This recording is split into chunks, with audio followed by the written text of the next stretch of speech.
ತಂತ್ರಗಾರಿಕೆಯೂ ಮಾಡಿಲ್ಲ, ತಂತ್ರಗಾರಿಕೆ ಅವಶ್ಯಕತೆಯೂ ಇಲ್ಲ ಎಂದು ಸಿಎಂ ಡಿಕೆ ಶಿವಕುಮಾರ್ ತಿಳಿಸಿದ್ದಾರೆ. ನಮ್ಮ ಎಲ್ಲಾ ಮತದಾನ ಮುಗಿದಿದೆ, ಎಲ್ಲರೂ ಪ್ರಜ್ಞಾವಂತರಿದ್ದಾರೆ, ಬುದ್ಧಿವಂತರಿದ್ದಾರೆ, ಜನರ ಪ್ರತಿನಿಧಿಗಳಿದ್ದಾರೆ, ಅವರ ಸ್ವ ಇಚ್ಛೆಯಂತೆ ಅವರು ಮತ ಹಾಕಿರುತ್ತಾರೆ.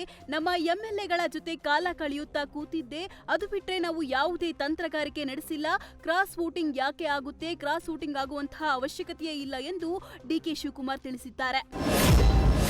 ಹೃದಯಾಘಾತದಿಂದ ಆಸ್ಪತ್ರೆಯಲ್ಲಿ ಚಿಕಿತ್ಸೆ ಪಡೆಯುತ್ತಿದ್ದ ಶಾಸಕ ಇಕ್ಬಾಲ್ ಹುಸೇನ್ ಕೂಡ ವಿಧಾನಸೌಧಕ್ಕೆ ಬಂದು ಮತ ಚಲಾವಣೆ ಮಾಡಿದ್ರು.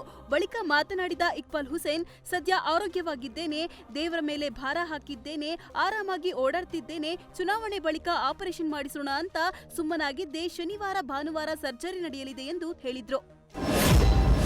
ಪವಿತ್ರ ಗೌಡ ಜೈಲಿನಲ್ಲಿ ರಾಜ್ಯಾತೀತ್ಯಗೆ ಅಧಿಕಾರಿಗಳು ಸಹಕಾರ ಕೊಡ್ತಾ ಇದ್ದಾರೆ ಎಂಬ ಆರೋಪ ಕೇಳಿಬಂದಿತ್ತು. ಆಕೆಗೆ ಎಲ್ಲಾ ಸೌಲಭ್ಯ ಇದೆ ಎಂದಿದ್ದ ಸಂಧ್ಯಾ ನಾಗರಾಜ್ ವಿರುದ್ಧ ಜೈಲಿನಲ್ಲಿ ಇದ್ದುಕೊಂಡೇ ಪೊಲೀಸ್ ಠಾಣೆಗೆ ಪವಿತ್ರ ಗೌಡ ದೂರು ನೀಡಿದ್ದಾಳೆ. ಈ ಹಿಂದೆ ಜೈಲಿನಲ್ಲಿ ಇದ್ದ ಸಂಧ್ಯಾ ಪವಿತ್ರ ಗೌಡ ಭೇಟಿ ಮಾಡಿದ್ರಂತೆ. ಹೀಗಾಗಿ ಪವಿತ್ರ ಗೌಡಗೆ ಎಲ್ಲಾ ಸೌಲಭ್ಯ ಸಿಕ್ತಿದೆ ಅಂತ ಹೇಳಿದ್ರು. ಈ ಮಾಹಿತಿ ತಿಳಿದ ಪವಿತ್ರ ಗೌಡ ಪರಪ್ಪನ ಅಗ್ರಹಾರ ಠಾಣೆಯಲ್ಲಿ ದೂರು ನೀಡಿದ್ದಾಳೆ.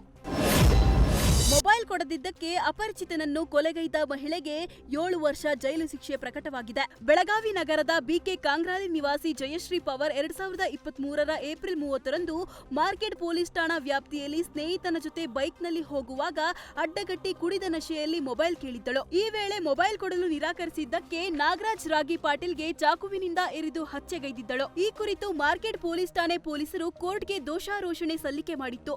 ವಿಚಾರಣೆ ಆಲಿಸಿದ ಕೋರ್ಟ್ ಮಹಿಳೆಗೆ 7 ವರ್ಷ ಕಾರಾಗೃಹ, 25,000 ದಂಡ ವಿಧಿಸಿದೆ. ಹೋಟೆಲ್ ಮಹಿಳೆ ಜೊತೆ ಓಡಿ ಹೋಗಿರೋ ಘಟನೆ ಮಂಡ್ಯ ಜಿಲ್ಲೆ ನಾಗಮಂಗಲ ತಾಲೂಕಿನ ಶಿಕಾರಿಪುರದಲ್ಲಿ ನಡೆದಿದೆ. ಪವಿತ್ರ ಹಾಗೂ ಯೇಸುದಾಸ್ ಇಬ್ಬರಿಗೂ 2 ಮಕ್ಕಳಿದ್ರು ಸಹ ಓಡಿ ಹೋಗಿ ಮದುವೆಯಾಗಿ ಫೋಟೋ ಕಳಿಸಿದ್ದಾರೆ. ಇದೀಗ ವ್ಯಕ್ತಿಯ ಹೆಂಡತಿ ಹಾಗೂ ಮಹಿಳೆಯ ಪತಿ ಇಬ್ಬರು ಪೊಲೀಸ್ ಠಾಣೆ ಮೆಟ್ಟಿಲೇರಿದ್ದಾರೆ. ಹೋಟೆಲ್ ನಡೆಸುತ್ತಿದ್ದ ಪವಿತ್ರ ಹಾಗೂ ಯೇಸುದಾಸ್ ಇಬ್ಬರು ಪ್ರೀತಿಸಿದ್ದಾರೆ. ಬಳಿಕ ಇಬ್ಬರು ಮದುವೆಯಾಗಿ ಗಂಡನಿಗೆ ಫೋಟೋ ಕಳುಹಿಸಿದ್ದಾಳೆ. ಅತ್ತ ಯೇಸುದಾಸ್ ಕೂಡ ತನ್ನ ಹೆಂಡತಿಗೆ ಪವಿತ್ರ ಜೊತೆ ಮದುವೆಯಾದ ಫೋಟೋ ಶೇರ್ ಮಾಡಿದ್ದಾನೆ. ಘಟನೆ ಸಂಬಂಧ ನಾಗಮಂಗಲ ಗ್ರಾಮಾಂತರ ಠಾಣೆಯಲ್ಲಿ ಪ್ರಕರಣ ದಾಖಲಾಗಿದೆ.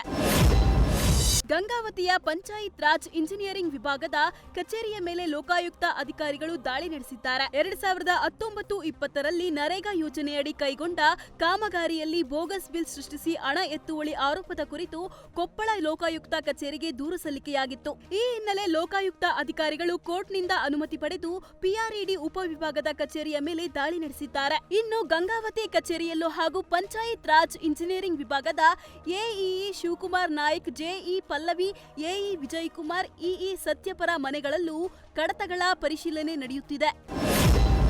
ಎಸ್ಐಆರ್ ಅಂತ ಸುಳ್ಳು ಹೇಳ್ಕೊಂಡು ಇಬ್ಬರು ವಿದ್ಯಾರ್ಥಿನಿಯರು ಮನೆಗಳಿಗೆ ತೆರಳಿ ದಾಖಲೆಗಳನ್ನು ಕೇಳಿದ ಘಟನೆ ಬೆಂಗಳೂರಿನ ಜಯನಗರದಲ್ಲಿ ನಡೆದಿದೆ. ಕಳೆದ 2 ದಿನಗಳ ಹಿಂದೆ ನಡೆದ ಈ ಘಟನೆ ತಡವಾಗಿ ಬೆಳಕಿಗೆ ಬಂದಿದೆ. ಅಸಲಿಗೆ ಎಸ್ಐಆರ್ ಪ್ರಕ್ರಿಯೆ ಶುರುವಾಗೋದೇ ಜೂನ್ 30ರಿಂದ. ಕೈಯಲ್ಲಿ ಬುಕ್ಕು ಪೆನ್ನು ಹಿಡಿದು ವೋಟರ್ ಐಡಿ ಕೇಳ್ಕೊಂಡು ಯಾರಾದ್ರೂ ನಿಮ್ಮ ಮನೆ ಬಾಗಿಲಿಗೆ ಬಂದ್ರೆ ಎಚ್ಚರ ವಹಿಸಿ.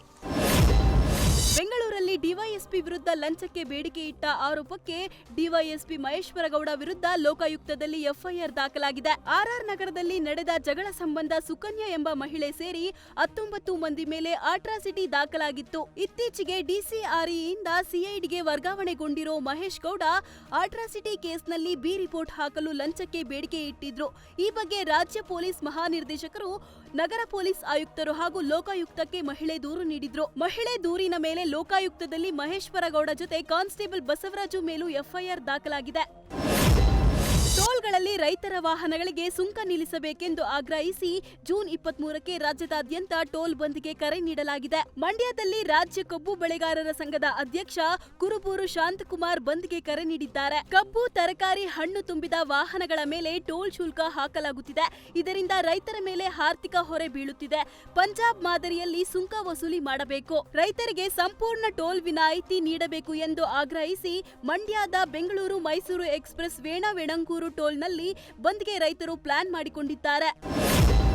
ವಕೀಲರಿಗೆ ಅವ್ಯಾಜ ಶಬ್ದ ಬಳಕೆ ಮಾಡಿ ಜೀವ ಬೆದರಿಕೆ ಹಾಕಿದ ಆರೋಪದಡಿ ಯರಡೋಣ ಪಿಡಿಒರನ್ನ ಅಮಾನತು ಮಾಡಲಾಗಿದೆ. ಕೊಪ್ಪಳ ಜಿಲ್ಲೆ ಕಾರಟಗಿ ತಾಲೂಕಿನ ಯರಡೋಣ ಪಿಡಿಒ ಎನ್ ಶಿವರಾಜ್ಗೆ ವಕೀಲರ ಮಲ್ಲೇಶಪ್ಪ ಕರೆ ಮಾಡಿ ಪಠ್ಯ ಪುಸ್ತಕಕ್ಕೆ ಮೀಸಲಾದ ಅನುದಾನದ ಬಗ್ಗೆ ಕೇಳಿದ್ರು. ಈ ವೇಳೆ ಪಿಡಿಒ ಶಿವರಾಜ್ ವಕೀಲರಿಗೆ ಅವ್ಯಾಜ ಶಬ್ದ ಬಳಕೆ ಮಾಡಿದರು ಎಂಬ ಆರೋಪ ಕೇಳಿಬಂದಿತ್ತು. ವಕೀಲ ಮಲ್ಲೇಶಪ್ಪ ಹಾಗೂ ಪಿಡಿಒ ಶಿವರಾಜ್ ಮಾತನಾಡಿದ ಆಡಿಯೋ ಸೋಷಿಯಲ್ ಮೀಡಿಯಾದಲ್ಲಿ ವೈರಲ್ ಆಗಿತ್ತು. ಹೀಗಾಗಿ ಯರಡೋಣ ಪಿಡಿಒ ಅಮಾನತು ಮಾಡಿ ಜಿಲ್ಲಾ ಪಂಚಾಯತ್ ಸಿಇಒ ವರ್ಣಿತ್ ನೇಗಿ ಆದೇಶ ಹೊರಡಿಸಿದ್ದಾರೆ.